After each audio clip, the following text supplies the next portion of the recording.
Muhammad Shadi, Sahad P, Fathima Moidu, Ayisha Ashraf, Ayisha Ashraf,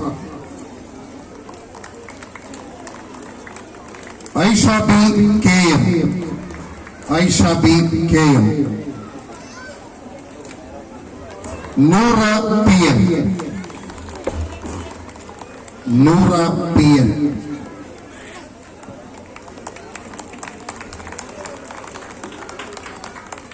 Muhammad Ameen K, Muhammad Ameen K. Taliparamba north sub ജില്ലയിൽ ഏറ്റവും കൂടുതൽ വിദ്യാർത്ഥികളെ സ്കോളർഷിപ്പിന് അർഹരാക്കിയ അബ്ദുൾ അസീസ് മാസ്റ്റർക്ക് സ്കൂളിന്റെ നന്ദി.